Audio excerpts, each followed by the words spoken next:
ઓમ નમઃ સિદ્ધેભ્યઃ. ઓમ નમઃ સિદ્ધેભ્યઃ.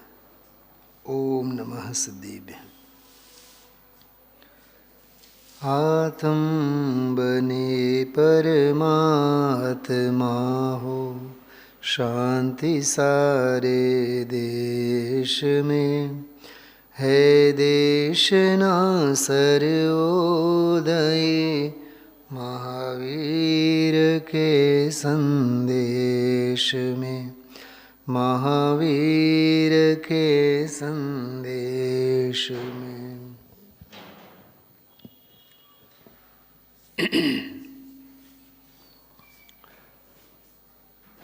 આજે રવિવારનો દિવસ. વિશ્વભરમાં બધે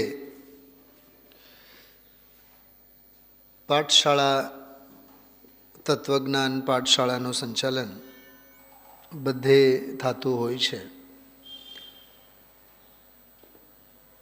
પ્રવચન સભાઓ અને દૈનિક શાસ્ત્ર સભાઓમાં તો એક પ્રબુદ્ધ અભ્યાસુ આત્માર્થી મુમુક્ષુ ભાઈઓ અને બહેનોની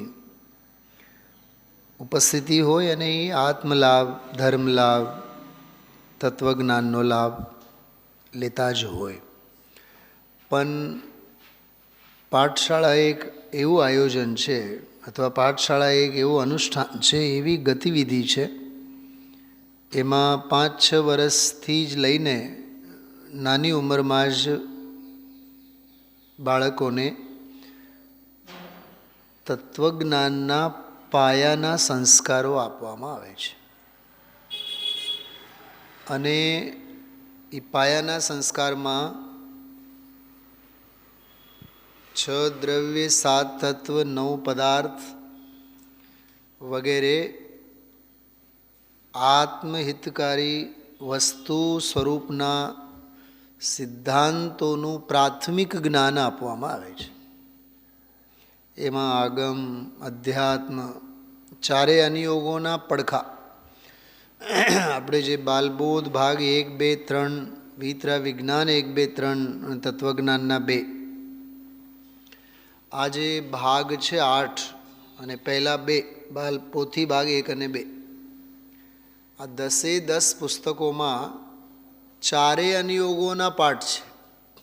ભાઈ વિકાસભાઈ, મેં તો આજથી વર્ષો પહેલાં, 12-15 વર્ષ પહેલાં સુમનભાઈની હાજરીમાં પાઠશાળાના શિક્ષકો માટે સ્પેશિયલ, જ્યારે મને ગુજરાતી નહોતી આવડતી ત્યારે હિન્દીમાં મેં લિટરેચર બધું તૈયાર કરીને એક પાઠ સંબંધી 8-8, 10-10 પાનાના સાર, ભાગ નહીં, પાર્ટ નહીં, પાઠ, એક પાઠ સંબંધી કે આમાંના મુખ્ય મુદ્દા કયા, આ પાઠને કેવી રીતે ભણાવવું જોઈએ, આ પાઠને બાળકોના ગળે કેવી રીતે ઉતારવો જોઈએ, એવું બધું ઘણું આમ ટ્રેનિંગના ક્લાસીસ અથવા કહો કક્ષાઓ અહીંયા આપણે લીધી છે. વાત એ છે કે પાઠશાળામાં જે વિષય ભણાવવામાં આવે છે એ એક તો સર્વાંગ હોય, સંપૂર્ણ હોય, ચારેય અનુયોગોના પુટ એમાં હોય, એકાંગી ન હોય, માત્ર એમાં પૂજા પૂજા પૂજા પૂજા ક્રિયાનો આડંબર ન હોય, એમાં સિદ્ધાંતોય હોય. જેમ આગળના બધા વિતરા વિજ્ઞાન ભાગ 1, 2, 3 વગેરે વાંચીએ ને તો આપણને ખ્યાલ આવે કે તત્વજ્ઞાનની બધી પાયાની વાતો હોય, મૂળ વાતો. એ સમજો બાલબોધ ભાગ 1 છે, હવે એમાં 7-8 પાઠ છે, તો આપણને એમ 7-8 પાઠમાં, પણ 7-8 પાઠમાં ચારેય અનુયોગો છે. ભારતીબેન, એટલે આ સમય સારણે આ મોટા મોટા ગ્રંથો કરતાં ક્યાંય એને આપણે ઓછા નહીં સમજવા. બહુ મોટો ભ્રમ ઘણા લોકોને હોય છે. પાઠશાળામાં તો શું છે, એમ નહીં, એમાં જ તો મૂળ છે. શેના માટે વાત કરી ખબર? આજનો પ્રવચન તમે ધ્યાનથી સાંભળ્યું હોય તો પાઠશાળા ભણેલ હોય તો જ આજનો પ્રવચન સમજાય એવું હતું. વિશ્વ વ્યવસ્થા, 6 દ્રવ્યોની વાત આવી. તો મૂળ વાત એવી છે કે આજે જે 26મી ગાથા પૂરો કરી છેલ્લો ભાગ એનો હતો, છેલ્લો અંશ થોડોક હતો. ધર્મ આકાશકાળ સંબંધીની ચર્ચા હતી. અને 27મી ગાથા અને 28મી ગાથા, 27મી ગાથા તો પૂરી જ કરી ગુરુદેવશ્રી આજે. 28મી ગાથા શરૂ કરી દીધી. 90 નંબરનો પ્રવચન છે આજનો, અને એ 1965 થયેલો પ્રવચન. એટલે એ 35 અને આ 24, કેટલા થયા? 9, 50, 59, 60 વર્ષ પહેલાંની ચર્ચા.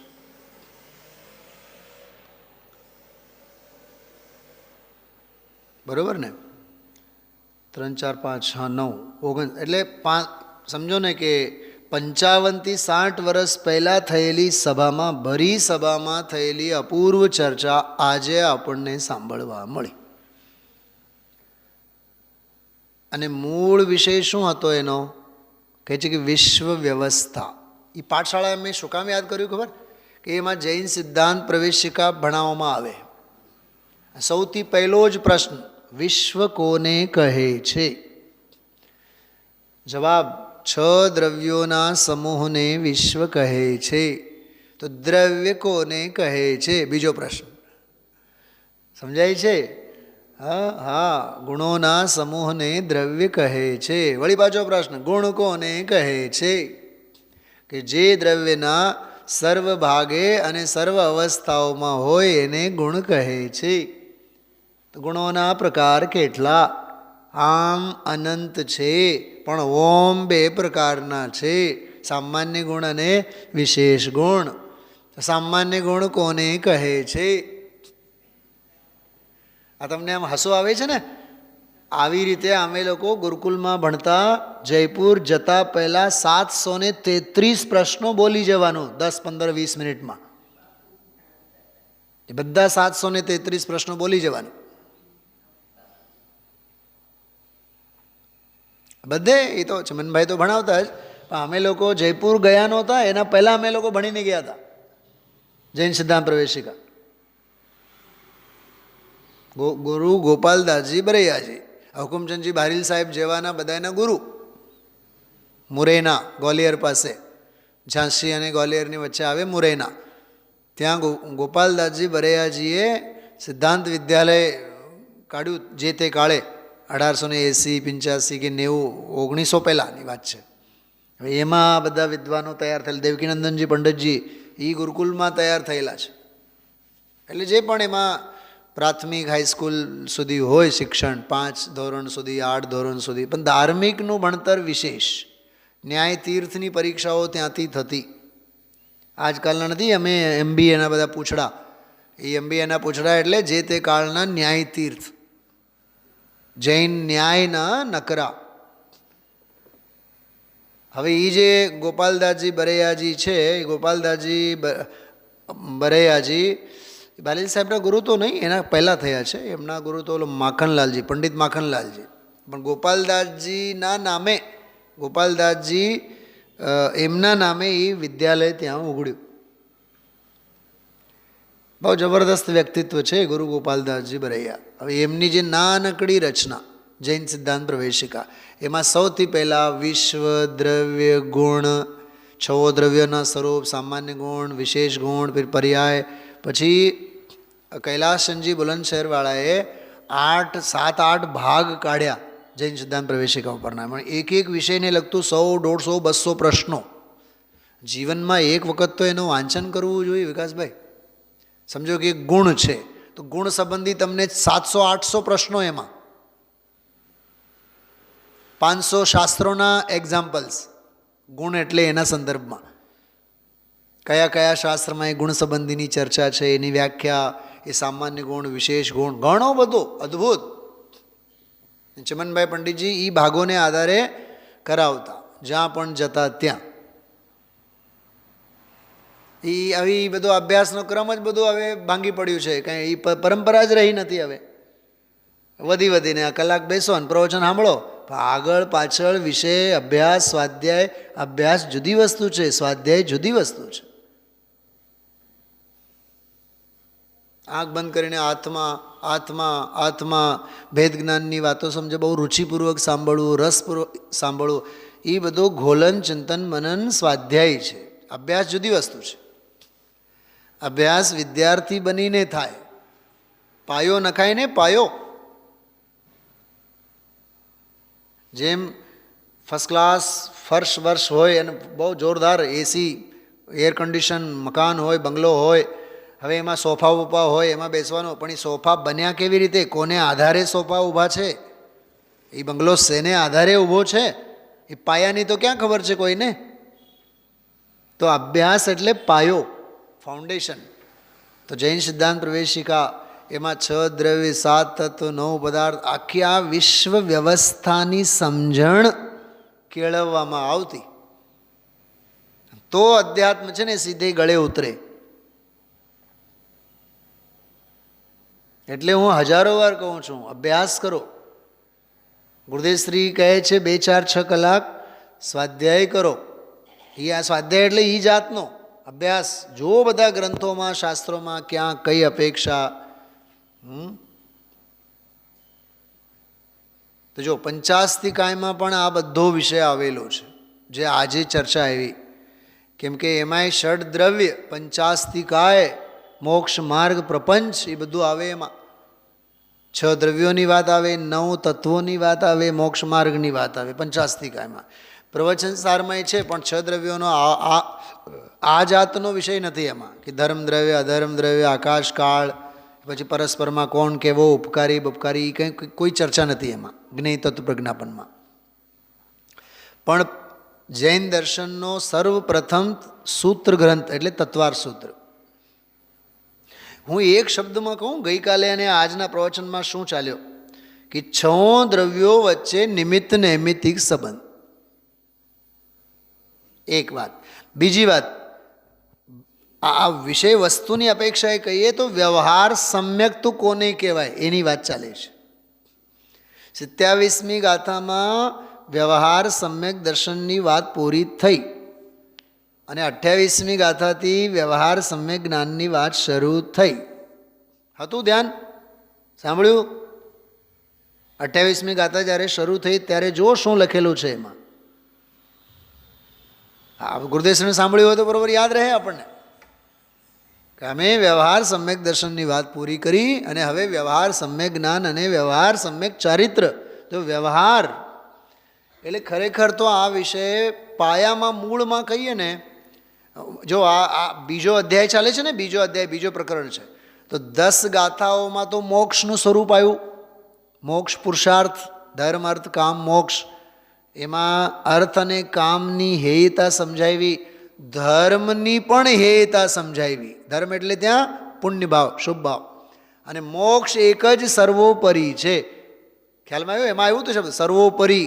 બધાએ કેમ મોક્ષને માથે લઈને ફરે છે એ બધું આવ્યું ને એમાં. ઘણા બધા મતાંતરોનું ખંડન 10 જ ગાથાઓમાં. અને એક ગાથામાં વાત આવી મોક્ષનું ફળ. મોક્ષના ફળમાં અનંત ચતુષ્ટય, બસ એટલી જ વાત કરી. બસ એટલામાં અરહંત અવસ્થાની વાત આવી ગઈ. એ એક ગાથામાં અરહંત કોને કહેવાય? અનંત ચતુષ્ટય સંપન્ન દશા, એ એનો ફળ શેનો? મોક્ષનો. મોક્ષ એટલે અહીંયા આપણે પૂર્ણતા લઈએ તો સિદ્ધત્વની વાત. બાકી અનંત ચતુષ્ટયની અપેક્ષા લઈએ તો અરહંત અવસ્થાની વાત છે. અને પછી જે ગાથાઓ ચાલુ થઈ એ બધી ગાથાઓ આ ક્રમમાં હજી એ ચાલે છે, છેક સુધી ચાલશે. શેનો વિષય છે? મોક્ષ માર્ગ. અને એમાંય 12મી ગાથા, 13મી ગાથા, 14મી ગાથા, 15મી ગાથા, આ બધી ભેદાભેદ રત્નત્રયની સમ્યક્તની મુખ્યતાએ નિશ્ચય સમ્યક્તની અપેક્ષાએ, ખાસ કરીને 13મી ગાથા. એ બધો વિષય પૂરો થયો. અભેદ રત્નત્રયવાળો વિષય પૂરો થયો. અને પછી જે છે ભેદ રત્નત્રયવાળો વ્યવહાર સમ્યક દર્શન, વ્યવહાર સમ્યક જ્ઞાન, વ્યવહાર સમ્યક ચારિત્ર, એ આખો વિષય હવે ક્રમમાં ચાલુ છે. એટલે એ આખો ચાલે છે આમાં. એ ટ્રેક ઉપરનો આ વિષય ચાલે છે. એટલે એમાં 6 દ્રવ્ય, 7 તત્વ, 9 પદાર્થ, ભેદ રત્નત્રય, એ બધી વાત છે. જો આ બધું મગજમાં વિઝ્યુઅલાઇઝેશન હોવું જોઈએ, શું ચાલે છે. ભારતીબેન આવીને બેઠા, પાનું ખોલ્યા ને હા ચલો આ ગાથા હાલે છે, અચ્છા પાનું 309, કાંઈ ટપો નહીં પડે.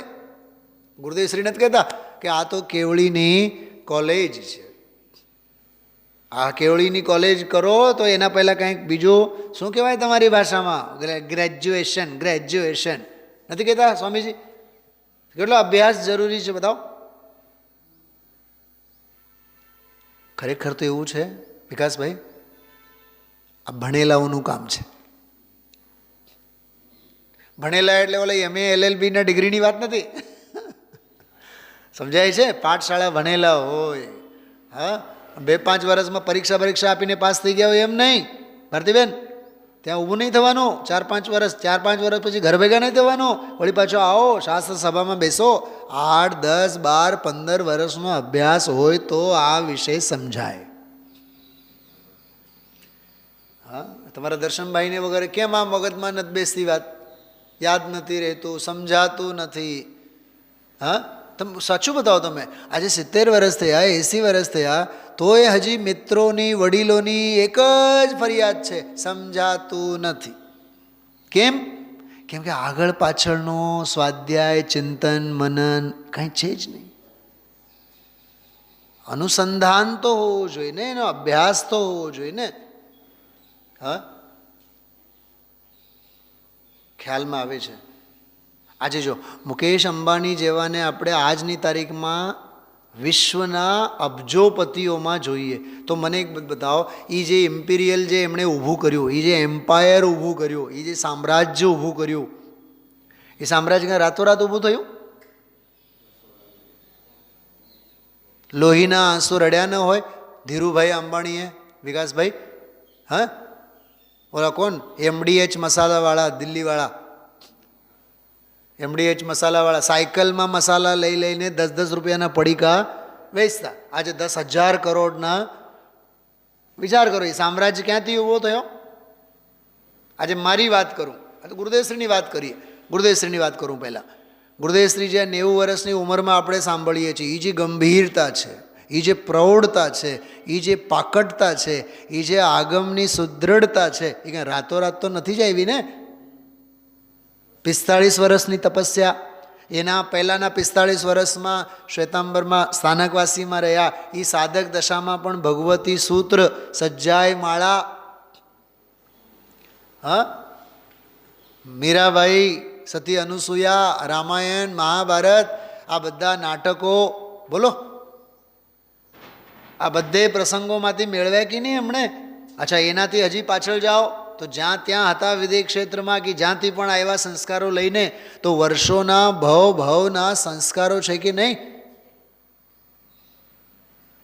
મારા જેવાની વાત કરું, ક્યાં ગામડામાં જન્મ્યા, ક્યાં અજૈનમાં જન્મ્યા, ક્યાં બ્રાહ્મણમાં જન્મ્યા. હા 7 કિલોમીટર. વિકાસભાઈ કાલે જ મેં છોકરાઓની વાત કરું, તમે શરમ કરો. મેં કીધું તમને આ બધું તેડવા મૂકવા માટે બસ આવે અને ફલાનું આવે અને ઢીકણું આવે. મેં કીધું અમે લોકો 10મા ધોરણના દિવસે 365 દિવસ તો 7 કિલોમીટર નિશાળે હાલીને જ જવાનું. 7 કિલોમીટર એટલે અહીંથી કેવી હોલ તો સમજો જ. ગરમી હોય, વરસાદ હોય, શિયાળો હોય.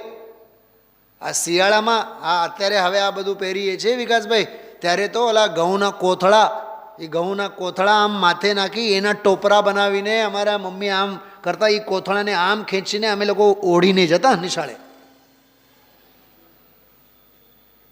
લાગે તમને આમ સુનિલભાઈ શાસ્ત્રી અહીંયા જે બેઠા છે એ? પણ બધા દિવસો તો સરખા નથી હોતા ને વિકાસભાઈ, સાચી વાત કહું તમને. એમાં પછી કોથળામાં ગંધાય, કોથળા એમાં ઓલા ચોખાના હોય ને, અને ચોખામાં હોય પછી એમાં કાંઈ પાણીથી ભીના થયા હોય ને, તો એ વર્ષો મહિનાઓ સુધી ગંધાય. ઓલો તમાકુના આવે છે મોટા મોટા, હા બોરા, એ અમારા કાકા બાપા વગેરે એ બોરામાંથી આમ ટોપરા જેવા બનાવીને આપે આપણને. આમ અહીંયા દોરી હોય, આજે કમરપટ્ટો જે બાંધીએ ને એમ આપણે, એમ એ બોરાને ત્યાં આમ સૂતળીથી બાંધે. દોરા બોરા ક્યાં, સૂતળી જ. પણ તોય અમને કોઈ છોચ કે શરમ કાંઈ નહીં. હવે આજકાલના છોકરાને બાંધી તો જુઓ એકવાર સૂતળીથી. પણ હું તમને એમ કહું છું કે એ દિવસો જોઈને, એ પરિસ્થિતિમાંથી ભણીને, હા, ગોલ્ડ મેડલ જેવી ટોપ મોસ્ટ ઉપર જ રહીને ક્ષયોક્ષમ સમજો. સૌભાગ્ય પછી જયપુરના રસ્તા મળ્યા, શાસ્ત્રી ડિગ્રી મળી, સરસ મજાનું 8-10 વર્ષનું ભણવાનું થયું, અને અહીંયા આવ્યા બાદ તો આખી અધ્યાત્મની ગંગા જ મળી ગઈ, આખું ગુરુદેવ જ મળી ગયા આપણને, બેનશ્રીનું સાહિત્ય બધું મળ્યું. ધન્ય મુનિદશા. બોલો, એ મહાપુરુષોના નાદથી જ આપણી સવાર થાય. તો એ ઉદય આપણને કયા કયા ઉદયમાંથી કઈ કઈ પરિસ્થિતિમાંથી પસાર થયા ને આપણે. હું આપને કહું છું, તપસ્યા જરૂરી છે કે નહીં. અમે જયપુર જ્યારે હતા તો પહેલાં બીજા વર્ષે, મારામાં તો ઘણી ધીરજ હતી, પણ હું જોઉં, ઓબ્ઝર્વેશન કરું, પણ એ પહેલાં બીજા વર્ષમાં આપણને એમ અંદરમાં ઉચાટ રહે, યાર આ વિદ્વાન આટલું સરસ બોલે છે, તો આપણામાં આવી વિદ્વત્તા ક્યારે આવશે? પણ એ 35 વર્ષ પછીના હવે એ દિવસો જોઈએ છે. એટલે હું એમ કહું છું, રાતોરાત કદી સફળતા મળતી નથી હોતી. यूं ही कभी जय जयकार नहीं होती, कोशिश करने वालों की कभी हार नहीं होती. એટલે હું કહું છું, પાઠશાળા બનો, આ વિષય સમજો, આ વિષયના ઊંડાણમાં ઉતરો, વિશ્વ વ્યવસ્થા જાણો. સાંભળો, વિશ્વ વ્યવસ્થા જાણો અને વ્યવસ્થિત આત્મવ્યવસ્થાને સમજો. વિશ્વ વ્યવસ્થા જાણવા માટે છે શલાબેન, અને આત્મવ્યવસ્થા, અધ્યાત્મ વ્યવસ્થા અપનાવવા માટે છે. કેમ કે વિશ્વ વ્યવસ્થા કહેતા તો 6 દ્રવ્યો આવે એમાં. તારે શું લેવું દેવું તે 6 દ્રવ્યોને? હા, જાણવાનું, વાત પૂરી. જાતિ અપેક્ષાએ 6 છે, સંખ્યાની અપેક્ષાએ અનંત છે. ધર્મ દ્રવ્ય ગતિમાં નિમિત્ત બને, અધર્મ દ્રવ્ય સ્થિતિમાં નિમિત્ત બને, આકાશ દ્રવ્ય અવગાહનામાં નિમિત્ત બને, કાળ દ્રવ્ય પરિણમનમાં નિમિત્ત બને. જીવના, ધર્મના, અધર્મના આ 3 દ્રવ્યોના અસંખ્યાત પ્રદેશો છે. આકાશ દ્રવ્ય અનંત પ્રદેશી છે, કાળ દ્રવ્ય એક પ્રદેશી છે, પૂદગલ દ્રવ્ય એક પ્રદેશી, સંખ્યાત પ્રદેશી, અસંખ્યાત પ્રદેશી, અનંત પ્રદેશી છે. આ બધું આ ખોપડીમાં રાખવાનું, મગજમાં બધું ઉતારવાનું.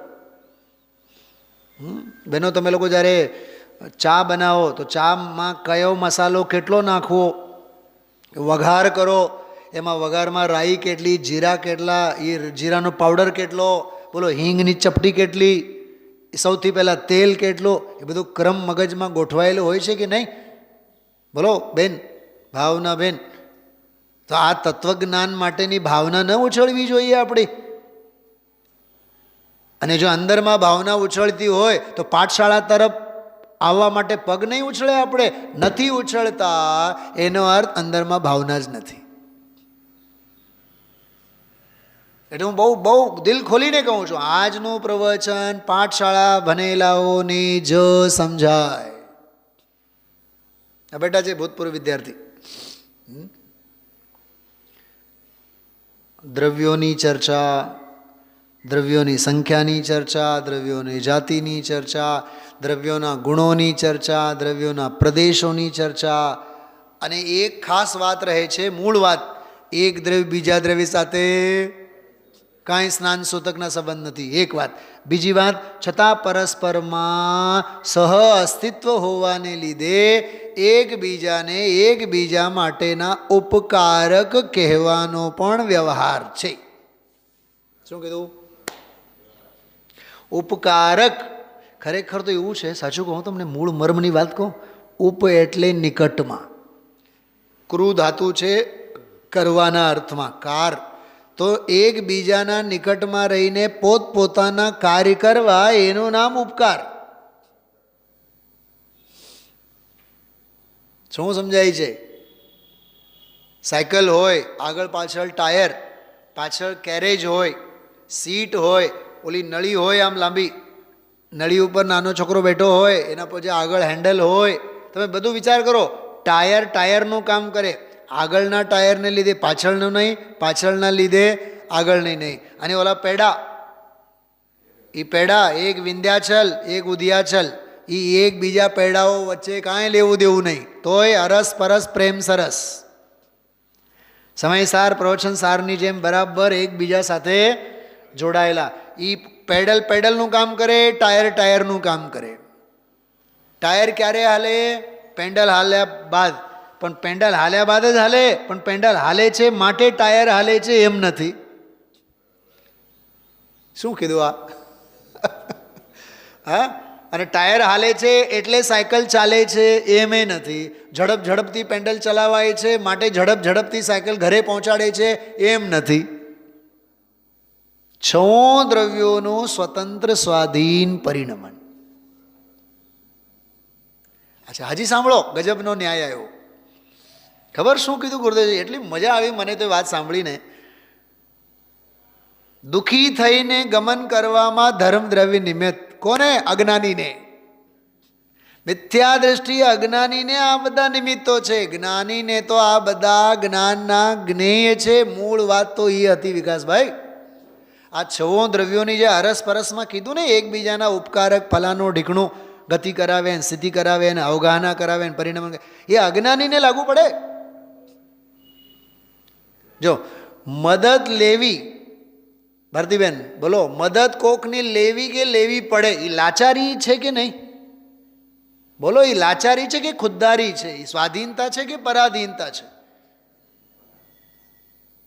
હું અહીંયા બેઠો છું, અહીંથી હવે નીકળું એના માટે સમજો મને અહીંયા ક્યાંક વાગેલું હોય તો મારો હાથ પકડીને કોક મને ઊભા કરે, એ મારા માટે ગૌરવની વાત છે કે ડૂબી મરવા જેવું છે? તો એકબીજા દ્રવ્ય એકબીજાને મદદ કરે, ઉપકાર કરે, એ ગૌરવની વાત છે. પહેલી વાત તો એ છે કરે જ નહીં.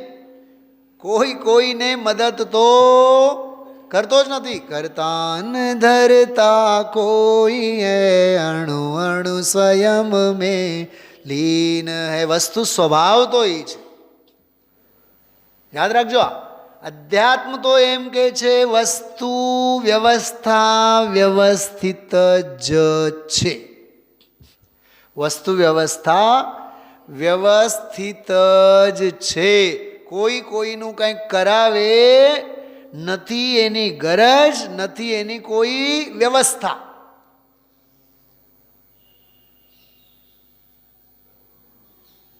કોઈ જો ને મને કોઈ મદદ જ નથી કરતા, ફરિયાદ છે.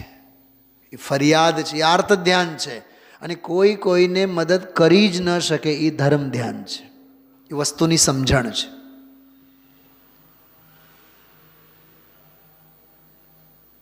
આપણે એમ કહીએ ને, કેમ સમજતા ન હોય? નથી સમજવાના, એ વસ્તુ સ્વરૂપ છે. વિકાસભાઈ કેટલી શાંતિ. હા, નથી સમજવાના, અમારે સમજાવવાથી નથી સમજવાના, એ વસ્તુ સ્વરૂપ છે. જોને નથી સમજતા, આર્ત ધ્યાન છે. જય જિનેન્દ્ર. રસ્તો જડે નહીં તો રસ્તો કરી જવાના. તમે તમારી રસ્તે, અમે અમારી રસ્તે. એટલે તો ગિરનારની ટોચે જઈને નેમિનાથ બેઠા. હા, મને ઘણી વાર વિચાર આવે, આપણા મંદિરમાં, શિખર મંદિરમાં નેમિનાથ કેમ? મને બહુ વિચાર આવે. હા, સિમંદરને નીચે બેસાડ્યા, એ તો ભાઈ આજે તો હરતા ફરતા છે ને, ચાલતા જીવંત તીર્થ, જીવંત ભગવાન. નેમિનાથ ભગવાન કહે છે, મારે ભાઈ ગિરનાર શરણમ ગચ્છામી. હું સૌથી ટોપ ઉપર, અહીંયા એટલે મંદિરમાં આપણે સૌથી ઉપર નેમિનાથ ભગવાન. અમારે કોઈ સાથે કાંઈ માથાકૂટ. ઘણી વાર હું ત્યાં જઈને બેસું ને તો મને આમ ગિરનારના જ ફિલિંગ આવે. બાકી તો ચાર તો બોલાય જ જાય, શાંતિ કુંતુ ચંદ્રપ્રભ પદ્મપ્રભ, એ બોલાય છે. આંખ બંધ થાય તો નેમિનાથ સિવાય બીજું કાંઈ દેખાય જ નહીં. હા, ચલ દિયે નેમી રે સંયમ શૃંગાર કે. વાહ, આ નેમિનાથ ભગવાનનો વૈરાગ્ય તો વસ્તુ સ્વરૂપ છે. કોને મદદ કરે? તો આમાં છતાં શાસ્ત્રોમાં જે વ્યવહાર સમ્યક્ત્વના ભાગરૂપે, શું કીધું? વ્યવહાર સમ્યક્ત્વના ભાગરૂપે.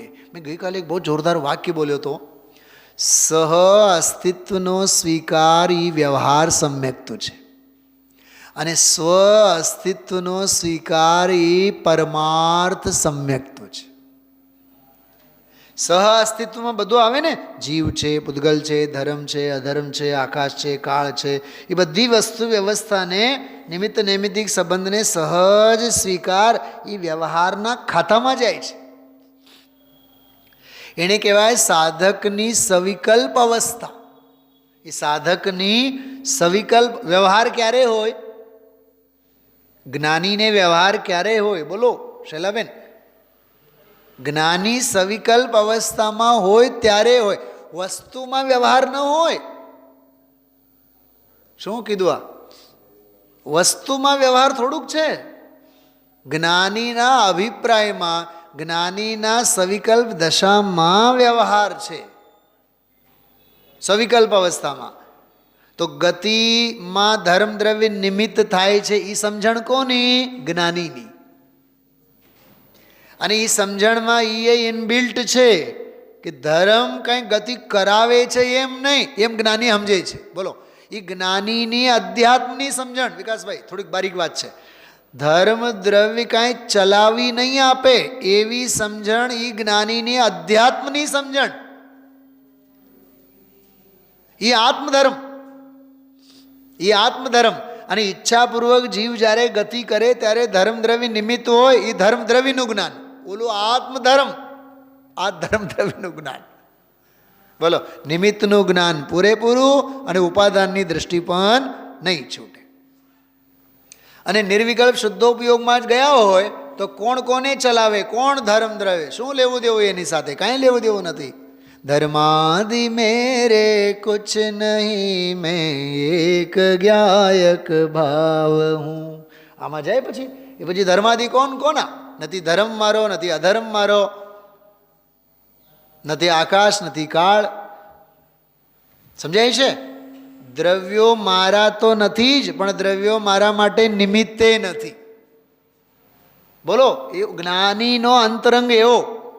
ફરીથી બોલું છું, ધર્માદિ બધા દ્રવ્યો મારા તો નથી, પણ મારા પરિણમનમાં એ બધા નિમિત્તો છે એવી સમજણ પણ નિર્વિકલ્પ અવસ્થામાં જ્ઞાનીને નથી. એ તો સવિકલ્પ અવસ્થાનું ખાતું હતું. શું સમજાય છે ભાઈ ધનજીભાઈ? આજે મારો ઉપવાસ છે એમ સમજો, આપણો ઉપવાસ છે. તો આજે સવારે શું ખાવું, સાંજે શું ખાવું કે નહીં ખાવું, એવા વિકલ્પો આવે? અરે જે દિવસે મારે પૂરેપૂરું કંઈ ખાવું જ નથી, એકાસન જ છે અથવા ઉપવાસ છે, નિર્જલ ઉપવાસ છે, તો ઠંડુ પાણી પીવું કે ગરમ પાણી પીવું, પાણી પીવું કે દૂધ પીવું, એ વિકલ્પોને સ્થાન જ ક્યાં છે? એમ શુદ્ધોપયોગમાં જ્ઞાની લીન થયા બાદ કયા દ્રવ્યનું કયું સ્વરૂપ, કયો દ્રવ્ય શેમાં હેલ્પ કરે, કોને લીધે શું થાય, કોને લીધે શું થાય, એ નિમિત્ત નૈમિત્તિક સંયોગી કથન અને સંયોગી ચર્ચા જ્ઞાનીને છે જ ક્યાં? જ્ઞાની તો જ્ઞાનની ગુફામાં છે. જ્ઞાની કી જ્ઞાન ગુફા મેં મુનિરાજ રહેતે હૈ. મુનિરાજ ક્યાં રહે છે? જ્ઞાનની ગુફામાં. તો સવિકલ્પ અવસ્થામાં વ્યવહાર, સવિકલ્પ અવસ્થામાં નિમિત્ત નૈમિત્તિક સંબંધ. અને આ ધર્મ અધર્મ આકાશ કાળ વગેરેનું જે પરસ્પરમાં જે આને આમ કરે, આને આમ કર્યો, આને આમ કર્યો, આને આમ કર્યો, આને લીધે આમ થયું, અને આ જે બધી અપેક્ષાઓ છે ને, એ કેવળ અને કેવળ જ્ઞાનીની સવિકલ્પ અવસ્થાની સમ્યક જ્ઞાનની સમજણ છે ને ગજબની વાત. એ આખી પિક્ચર એ છે આ. બાકી જ્ઞાની તો સમજે જ છે. વસ્તુ સ્વભાવમાં કોઈ કોઈનો ઉપકાર કરે એવું છે જ નહીં. આ બધું વ્યવહાર સમ્યક દર્શન, વ્યવહાર સમ્યક જ્ઞાન, વ્યવહાર સમ્યક ચારિત્રના ખાતામાં આવડું, તો અંદરમાં નિશ્ચયમાં તો પછી કેવડું એમ. હવે આ જો તત્વાર સૂત્ર, જે પાયાના મૂળ સૂત્રો છે, પહેલાં સૂત્રો વાંચીએ આપણે. 17, 18, 19, 20, 21, 22 6 સૂત્રો છે. ગતિ સ્થિત્યુપગ્રહો ધર્માધર્મયોરુપકાર. જો હવે દ્રવ્યોના પરસ્પર ઉપકારનો નિર્દેશ કરવામાં આવે છે. આ ગ્રંથ છે તત્વાર્થ મણિદીપ. તત્વાર્થ મણિદીપ એટલે તત્વાર્થ સૂત્રની ટીકા છે. ડૉક્ટર ભારીલ સાહેબે બહુ સાર ગર્ભિત બધો છે અને ઘણા તત્વાર્થ સૂત્ર ઉપર હજારો ગ્રંથો છે. એમાંના જે પ્રચલિત સર્વાસિદ્ધિ, રાજવાર્તિક, શ્લોકવાર્તિક એ બધા ગ્રંથોમાંથી ઘણો બધો ભાવ લઈ લઈને સંકલન કરેલ છે અને સંકલન બહુ જોરદાર છે. જો ભાઈઓ, વિષય તો ઘણું છે પણ એનું સંકલન બહુ જરૂરી છે. વિકાસભાઈ, તમારી દુકાનમાં માલ તો ઘણું હોય પણ માલનું જે ડિવાઇઝેશન છે, હા, એ બહુ જરૂરી છે. ખ્યાલમાં આવ્યો કે આ કાચની પેટીમાં આટલું આ મૂકવાનું, ઉપરના અભેરાઈ ઉપર આટલું આ મૂકવાનું, એટલે ગમે ત્યારે ગ્રાહક આવે તો એક વસ્તુ માગે એટલે ફટ દઈને વ્યાપાર વ્યવસ્થિત ચાલી શકે. એમ જો આ સંકલન બહુ સરસ છે. દ્રવ્યોના પરસ્પર ઉપકારનો નિર્દેશ કરવામાં, ભાષા બહુ ખતરનાક છે. ઉપકાર, પણ હવે ઉપકાર શબ્દથી આપણે એવા ઓળઘોળ છીએ. મદદ કરવી, કામ કરી આપવું, હા, એમાં કર્તૃત્વનો ઝેર જ એમાં ભળેલું છે. આપણે જે બોલીએ છીએ એમાં. હવે પહેલો જો, ગતિ સ્થિત્યુપગ્રહો ધર્માધર્મયો ઉપકાર. આની ભાષા જો, ધર્મ અધર્મયો એટલે ધર્મ અને અધર્મનો ઉપકાર કયો છે? ગતિ સ્થિતિ ઉપગ્રહો. જીવ અને પૂતગલની ગતિ અને જીવ અને પૂતગલની સ્થિતિમાં ઉપગ્રહ એટલે મદદ કરવી, એ ઉપકાર ધર્મ અને અધર્મ દ્રવ્યનો. અર્થ વાંચું છું પછી. આકાશસ્યાવગાહ, આકાશનો ઉપકાર કયો? કે અવગાહ, બધાને અવગાહના આપવી આકાશ દ્રવ્યનો ઉપકાર છે. શરીર વાંગ મનઃ પ્રાણાપાના પૂતગલાનામ, ગજબની વાત છે. પૂતગલનો ઉપકાર કયો? કે શરીરને મેળવી આપવું. બોલો, પૂતગલ દ્રવ્ય ન હોત તો શરીર મળ્યું હોત? એમ છે આ કે પૂતગલ દ્રવ્યની મહેરબાની છે કે જીવને ભવમાં શરીર મળે છે. અચ્છા, વાંગ, વાણી, મન, જો મન વચન કાય ત્રણેય વાત આવી, બરોબર. શરીર વાંગ મનઃ પ્રાણાપાના, પ્રાણાપાન એટલે શ્વાસોચ્છ્વાસ કે પૂતગલને લીધે.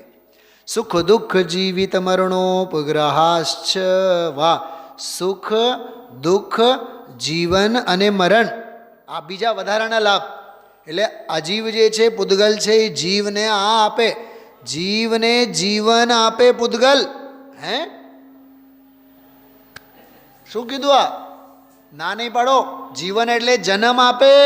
જન્મ મરણ કોની મહેરબાની એ? પૂતગલને લીધે. મરણ કોની મહેરબાની એ? પૂતગલને લીધે. જો આ બધી ભાષા જો. અને જીવન અને મરણ જ્યાં સુધી છે ત્યાં સુધી સુખ દુઃખની હોળી છે, એ કોને લીધે? કે પૂતગલને લીધે. હા, એક મેં સ્ક્રીનશોટ કરીને રાખ્યું છે, બહુ સરસ. ગુરુદેવશ્રી એક વાક્ય એવું બોલ્યા છે, તું પરમાત્મા સ્વરૂપમાં જઈશ જઈશ જઈશ, 3 વખત બોલ્યા આજના પ્રવચનમાં. જો તું દ્રષ્ટિ કરતો થયો. હા, 20મો શ્લોક. હવે પરસ્પરોપગ્રહો જીવાના, જો આખી દુનિયા, આખું વિશ્વ આ સૂત્રને તો સ્લોગન બનાવીને ઓલા શોભાયાત્રામાં, મંદિરોમાં ઘણા બધા જે હોય ને માર્કા બારકા નીચે પરસ્પરોપગ્રહો જીવાના. હવે એનો અર્થઘટન જુદું કરે. આપણે બધા સમાજમાં રહીએ છીએ તો આપણે બરાબર એકબીજાને, હા, તે દિવસે વિકાસભાઈ તમને ઓલા સાહેબે કીધું હતું ને, સાથે રહેવું જોઈએ એટલે પછી કરવું જ પડે ને. યા પરસ્પરોપગ્રહો જીવાના, પરસ્પરમાં એકબીજાનો ઉપકાર કરવો જોઈએ. પણ એના અર્થઘટન ક્યાં તમે સુમેરુ પર્વત સુધી લંબાવીને જતા રહ્યા? અરે આ તો પરસ્પરમાં જીવ એકબીજાને સુખ દુઃખમાં કેવળ એક નિમિત્તની ઉપસ્થિતિ છે એટલું, કોઈનું કાંઈ કરે એવું છે નહીં. અચ્છા, કાળ દ્રવ્ય જો, વર્તના પરિણામ ક્રિયા પરત્વા પરત્વે ચ, બરાબર. હવે વાંચું છું, ધ્યાનથી સાંભળો બધા સૂત્રો. સ્વયં ચાલતા જીવ અને પૂતગલોના ગમનમાં નિમિત્ત થવું, જો નિમિત્ત થવું, ભાષા આધ્યાત્મ, નિમિત્ત થવું તે ધર્મ દ્રવ્યનો ઉપકાર છે. તથા ગમનપૂર્વક સ્થિતિમાં રોકાવવામાં સ્થિર થવામાં નિમિત્ત થવું તે અધર્મ દ્રવ્યનો ઉપકાર છે. બધા દ્રવ્યોને અવકાશ આપવાનો, રહેવાનું સ્થાન દેવું, બધા દ્રવ્યોના અવગાહનમાં નિમિત્ત થવું તે આકાશનો ઉપકાર છે. શરીર, વચન અને મન અને શ્વાસોચ્છ્વાસમાં નિમિત્ત થવું તે જીવોના પ્રત્યે, ભાષા જો, જીવો પ્રત્યે એ પૂતગલનો ઉપકાર છે. એ જ રીતે જો હજી જો સુખ દુઃખ અને જીવન મરણમાં નિમિત્ત, જીવ જે મરે છે ને ધનજીભાઈ, જીવ જે જીવે છે ને, જન્મે છે ને, એ જન્મે છે એમાં ક્રેડિટ ગોઝ ટુ પૂતગલ.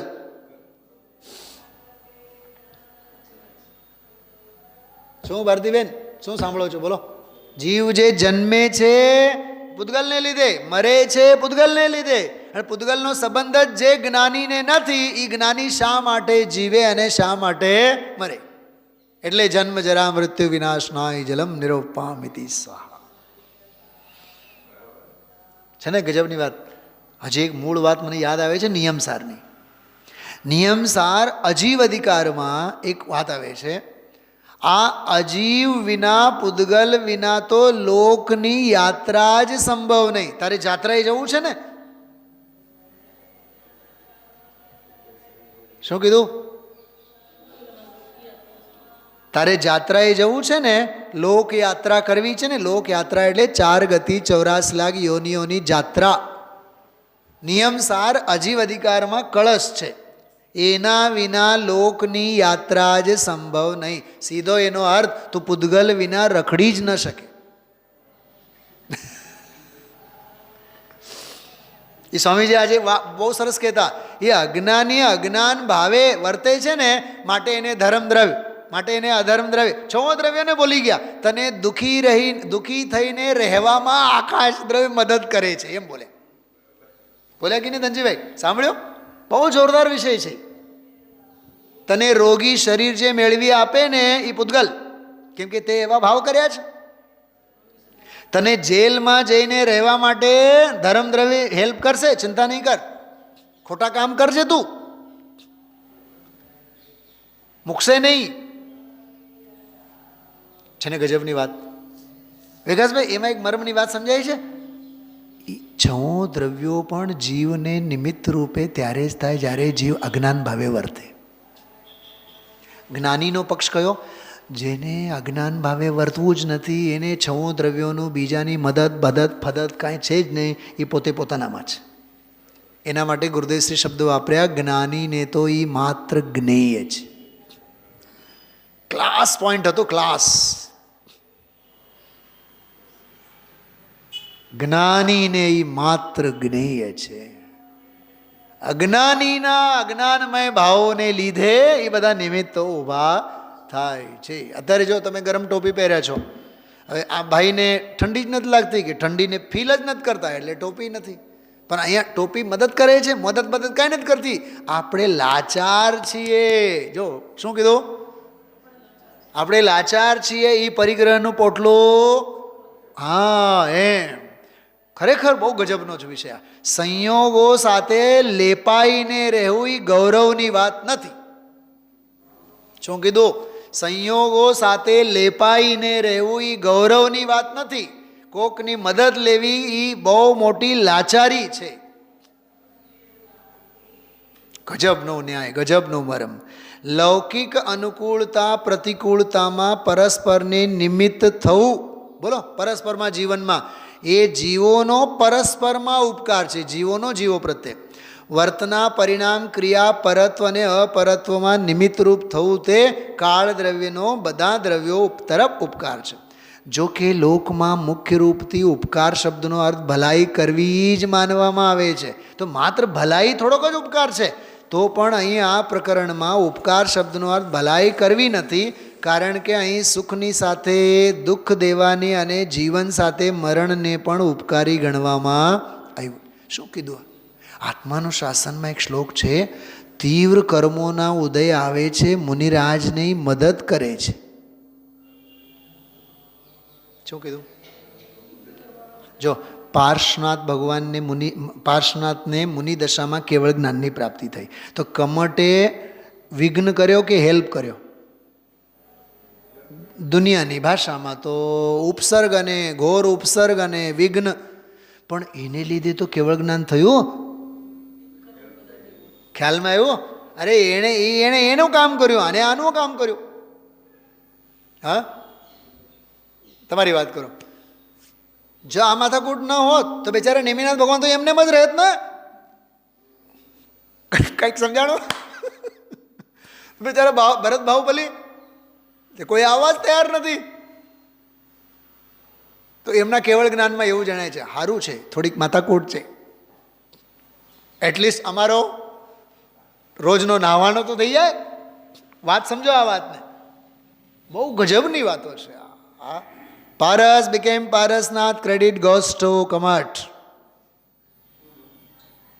Paras became Parasnath, credit goes to શું છે? સમજાય છે તને? કમઠ. વિઘ્નો હોવા જ જોઈએ, અંતરાયો હોવા જ જોઈએ. ગજબની વાતો છે. વિરોધી પક્ષ ન હોત તો મોદી સાહેબની સામે કોંગ્રેસવાળા માથાકૂટિયા ન હોત તો હોવા જ જોઈએ. તો પ્રામાણિકતાથી બરાબર આખું રાજ્ય વ્યવસ્થા છે પણ જોરદાર છે. વિરોધી પક્ષ વિના સત્તા પક્ષ છે ને હરકું હાલે નહીં. આ નિયમ છે. નહીં તો પછી મનમોજી કરે ને. ઓલા ક્યાં હમણાં રાષ્ટ્રપતિ નહીં મૂકીને ભાગી ગયા સિરિયા. સમજાય છે?